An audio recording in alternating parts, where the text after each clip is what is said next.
અમદાવાદથી સમાચાર મળી રહ્યા છે, જ્યાં એસપી રિંગ રોડ પર સ્થાનિકો એકઠા થયા અને રસ્તા રોકી વિરોધ કરવામાં આવ્યો છે। અમદાવાદમાં જુંડાલ અને વૈષ્ણોદેવી બંને તરફનો રસ્તો બંધ કરાતા ભારે ટ્રાફિક જામના દ્રશ્યો સર્જાયા।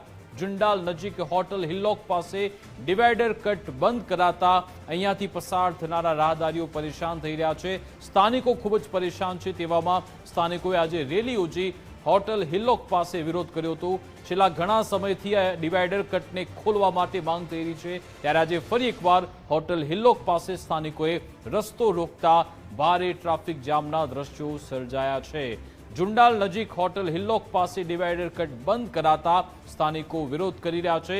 આજે મોટી સંખ્યામાં લોકો એકઠા થયા, રેલી સ્વરૂપે અહીંયા પહોંચ્યા અને અત્યારે પણ ત્યાં ભારે ટ્રાફિક જામના દ્રશ્યો છે। આજ અંગે વિગત મેળવીશું। અમારી સાથે સંવાદદાતા સચિન કડિયા ઘટના સ્થળેથી લાઈવ જોડાઈ ગયા છે। સચિન, ત્યાં શું સ્થિતિ છે? લોકોનું શું કહેવું છે? આખરે ત્યાં કેમ લોકો વિરોધ માટે ઉમટી પડ્યા? સ્થાનિક તંત્ર પણ શું કહી રહ્યું છે?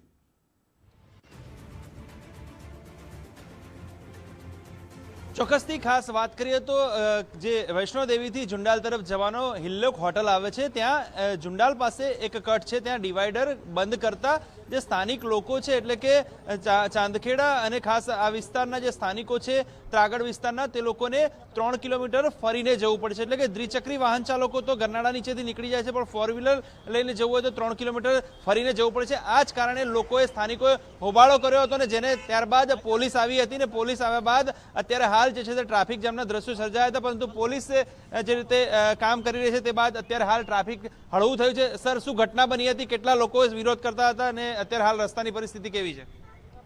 અમુક માણસો હતા કે જે લોકો અહીંયા પ્રદર્શન કરવા માટે એકઠા થયા હતા। અત્યારે અમને મેસેજ મળતા ચાંદખેડા પોલીસ અને ટ્રાફિકના માણસો દોડી આવ્યા હતા। હું પોતે પણ અહીંયા હાજર આવી ગયો હતો અને એ લોકોને વિખેરી દીધા છે। પણ ચોક્કસ જો કોઈ પણ પ્રકારની ગેરકાયદેસર પ્રવૃત્તિ કોઈ પણ વ્યક્તિ કરશે તો ચાંદખેડા પોલીસ કડકમાં કડક કાયદેસર કાર્યવાહી કરશે, એ પાકું છે। સર, શું કારણથી આ ડિવાઈડરથી રસ્તો બંધ કરવો જરૂરી હતો અને તેના ખોલવા માટે થઈને વિરોધ હતો? એટલે ટ્રાફિક જામની સામે સામે અકસ્માતોનું પ્રમાણ વધુ, શું કારણથી આ રસ્તો બંધ કરવામાં આવ્યો હતો અને અત્યારે હાલની પરિસ્થિતિ શું છે?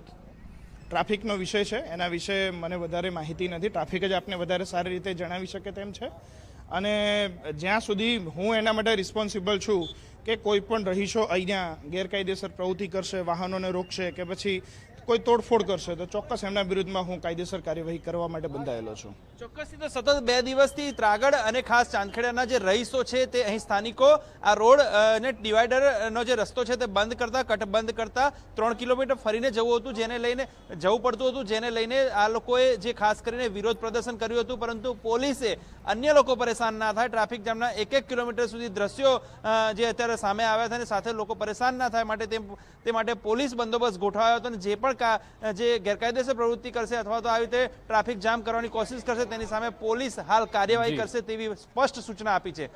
જી વિકાસ, બિલકુલ આભાર તમામ જાણકારી આપવા બદલ।